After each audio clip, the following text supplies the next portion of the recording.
Now it came to pass upon a day, that Jonathan the son of Saul said unto the young man that bare his armor, Come, and let us go over to the Philistines' garrison, that is on the other side. But he told not his father. And Saul tarried in the uttermost part of Gibeah under a pomegranate tree which is in Migron, and the people that were with him were about 600 men, and Ahiah, the son of Ahitub, Ichabod's brother, the son of Phinehas, the son of Eli, the Lord's priest in Shiloh, wearing an ephod. And the people knew not that Jonathan was gone. And between the passages, by which Jonathan sought to go over unto the Philistines' garrison, there was a sharp rock on the one side, and a sharp rock on the other side, and the name of the one was Bozez, and the name of the other Seneh. The forefront of the one was situate northward over against Michigan-Mash, and the other southward over against Gibeah. And Jonathan said to the young man that bare his armor, Come, and let us go over unto the garrison of these uncircumcised, it may be that the Lord will work for us, for there is no restraint to the Lord to save by many or by few. And his armor-bearer said unto him, Do all that is in thine heart, turn thee, behold, I am with thee according to thy heart. Then said Jonathan, Behold, we will pass over unto these men, and we will discover ourselves unto them.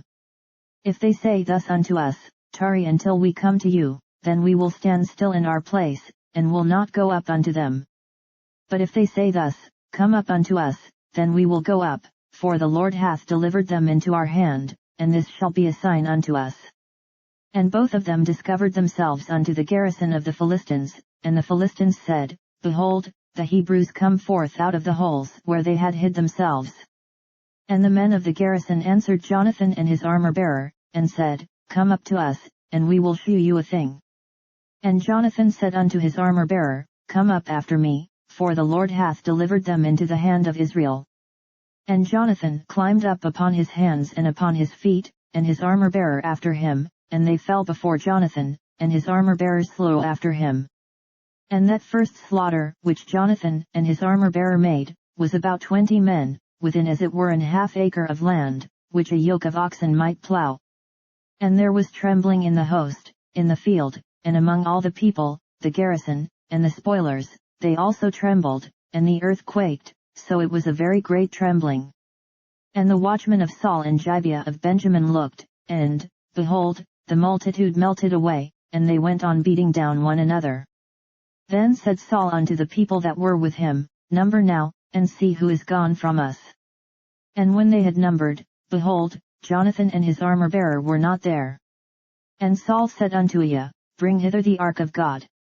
For the ark of God was at that time with the children of Israel.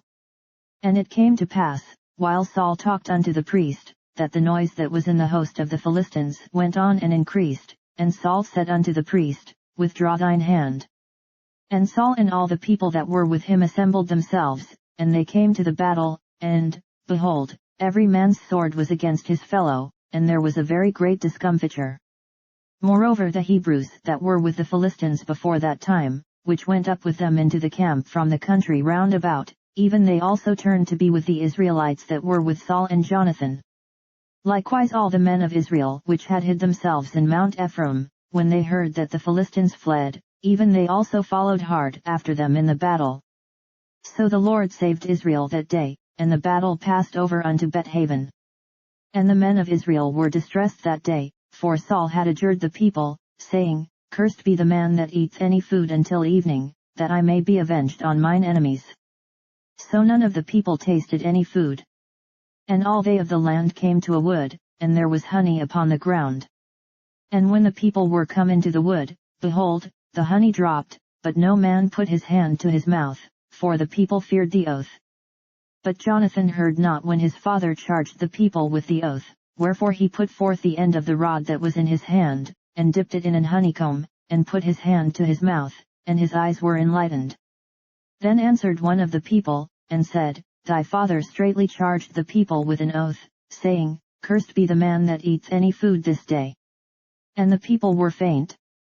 Then said Jonathan, My father hath troubled the land, see, I pray you, how mine eyes have been enlightened, because I tasted a little of this honey. How much more, if haply the people had eaten freely today of the spoil of their enemies which they found? For had there not been now a much greater slaughter among the Philistines? And they smote the Philistines that day from Michigan-Mash to Aijalon, and the people were very faint. And the people flew upon the spoil, and took sheep, and oxen, and calves, and slew them on the ground, and the people did eat them with the blood. Then they told Saul, saying, Behold, the people sin against the Lord, in that they eat with the blood. And he said, Ye have transgressed, roll a great stone unto me this day. And Saul said, Disperse yourselves among the people, and say unto them, Bring me hither every man his ox, and every man his sheep, and slay them here, and eat, and sin not against the Lord in eating with the blood. And all the people brought every man his ox with him that night, and slew them there. And Saul built an altar unto the Lord, the same was the first altar that he built unto the Lord. And Saul said, Let us go down after the Philistines by night, and spoil them until the morning light, and let us not leave a man of them. And they said, Do whatsoever seemeth good unto thee. Then said the priest, Let us draw near hither unto God. And Saul asked counsel of God, Shall I go down after the Philistines? Wilt thou deliver them into the hand of Israel? But he answered him not that day. And Saul said, Draw ye near hither, all the chief of the people, and know and see wherein this sin hath been this day. For, as the Lord liveth, which saveth Israel, though it be in Jonathan my son, he shall surely die. But there was not a man among all the people that answered him. Then said he unto all Israel, Be ye on one side, and I and Jonathan my son will be on the other side. And the people said unto Saul, Do what seemeth good unto thee. Therefore Saul said unto the Lord God of Israel, Give a perfect lot. And Saul and Jonathan were taken, but the people escaped. And Saul said, Cast lots between me and Jonathan my son. And Jonathan was taken. Then Saul said to Jonathan, Tell me what thou hast done. And Jonathan told him, and said, I did but taste a little honey with the end of the rod that was in mine hand, and, lo, I must die. And Saul answered, God do so and more also, for thou shalt surely die, Jonathan. And the people said unto Saul, Shall Jonathan die, who hath wrought this great salvation in Israel? God forbid, as the Lord liveth, there shall not one hair of his head fall to the ground, for he hath wrought with God this day. So the people rescued Jonathan, that he died not. Then Saul went up from following the Philistines, and the Philistines went to their own place.